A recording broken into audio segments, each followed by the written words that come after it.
Everything changed after week 1. Just when fans thought they had a clear picture of how the season might unfold, the team made a move that sent shockwaves through the locker room and maybe even the fan base. A key position now hangs in the balance, and what happens next could define not only the outcome of Sunday night's showdown, but the direction of the entire season. Decisions are being made behind the scenes, and trust me, the implications are bigger than most realize. I'll tell you everything firsthand, so make sure you click the like button and come with me. The Atlanta Falcons kicker situation has officially turned into a three-man battle royale. After a disappointing Week 1 loss to the Tampa Bay Buccaneers, head coach Raheem Morris and the Falcons front office are making it crystal clear, no job is safe, not even that of longtime kicker Young-Ho Koo. And the message is louder than ever with the signing of Georgia native John Parker Romo to the practice squad. While some fans might not bat an eye at kicker moves, this one is monumental. Koo, once considered a reliable weapon for Atlanta, is now on the thinnest of ice, so thin, in fact, that he may only have one more chance to prove he still belongs on this roster. Romo enters the picture with a solid college resume and recent professional reps under his belt. In 2025 alone, he boasts an 86.88% field goal percentage when combining his final year at Virginia Tech and preseason work. He was most recently on the New England Patriots' 90-man roster before being cut in favor of rookie Andy Borgales. Before that, he spent time with the Minnesota Vikings, where he went 11-4-12 in game action. This isn't just a flyer pickup. Romo has proven he can kick under pressure, and the Falcons clearly believe he might be ready to step up if Koo falters again. And make no mistake, Koo has faltered. Since the start of last season, he's hit only 27 of his last 37 attempts, a dismal 72.97% success rate. That ranks as the fourth worst among active kickers in the NFL over that span. The three below him? One is Jake Moody, who was just waived by the 49ers despite being a third-round pick. Another is Dustin Hopkins, who's now out of a job. And the third is barely a footnote in league history. For a team with playoff aspirations, a sub-73% kicker is unacceptable. The coaching staff knows it. The fans know it. And apparently, Koo knows it too. This is more than just about Romo versus Koo, though. There's a third name you need to know, Lenny Creek. Though still flying under the radar, Creek is currently stashed on the practice squad as well, and insiders are starting to whisper that he might actually be the best leg in the building. He's raw, sure, but he's got what they call a cannon for a leg. And in an era where games are often decided by field goals, having a guy who can hit from 55+ consistently could change everything. Romo may have more experience, but Creek has the upside. So here's the current state of the Falcons' special teams. Koo remains the only kicker on the 53-man roster. Romo and Creek are lurking on the practice squad, with Romo now elevated to potential game day activation status.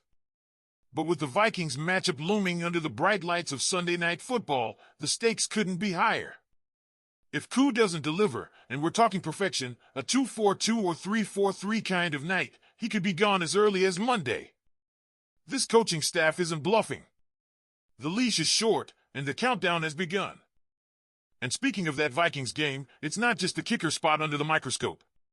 The team received a significant boost with news that star wideout Drake London, who exited the Bucs game with a shoulder injury, is expected to play.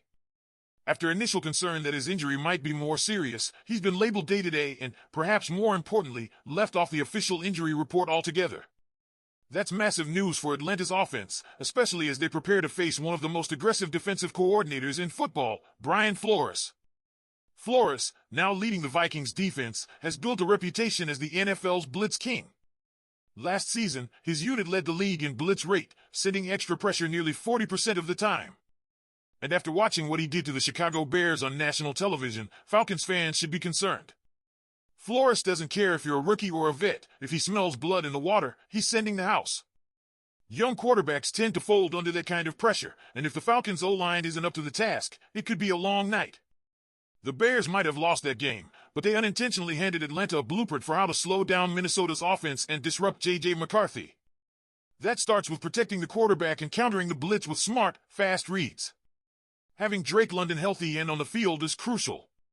He's the type of big-bodied, sure-handed receiver who can become a quarterback's best friend when everything else is breaking down.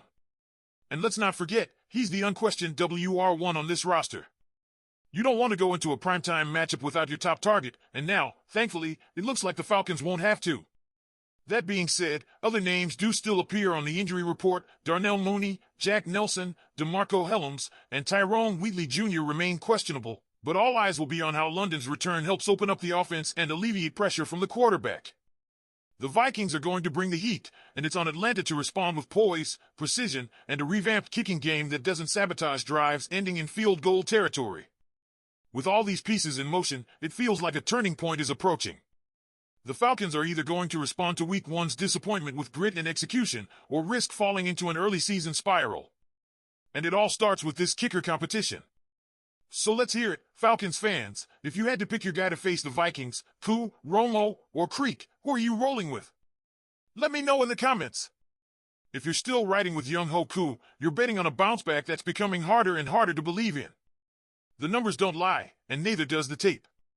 Missed opportunities, shanked kicks, and crucial points left on the field.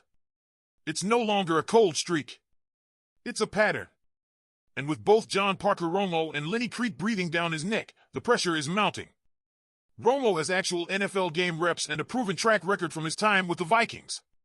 Creek might be the unknown, but sometimes the unknown is exactly what you need when the status quo has failed you repeatedly. Now let's shift back to the matchup that's got everyone talking, Falcons versus Vikings under the lights. This game has suddenly taken on new weight, not just because it's a national spotlight game, but because of what it means for the early narrative of this Falcons season. Drop to 0-2, and the questions grow louder. Win in convincing fashion, and you restore the faith. But it's going to take more than just a clean kicking game. This team has to match the Vikings' defensive intensity, and that's where Brian Flores becomes a real problem. Flores' approach is relentless.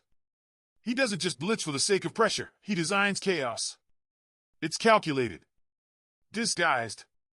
It forces quarterbacks into quick decisions and punishes hesitation. Last week, Chicago's offensive line folded under that pressure. This week, the challenge is on Atlanta's front five to hold strong. And if they can buy time, the opportunity is there. Because even though Flores blitzes often, it also means he leaves his secondary exposed. That's where a healthy Drake London can do damage, especially in one-on-one matchups. And let's not overlook the intangible boost that comes from being in prime time. It's a national stage. A chance to rewrite the narrative just 1 week after a demoralizing division loss. Every player knows what this game means. The coaching staff knows it. And the fans? You deserve a performance that makes you proud to wear the red and black.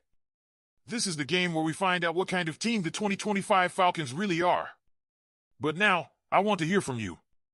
Should the Falcons finally move on from Koo? Or does he deserve one last shot?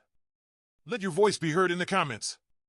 And if you're not already subscribed, hit that button now, drop a like, and don't forget to click the video on your screen for even more Falcons content.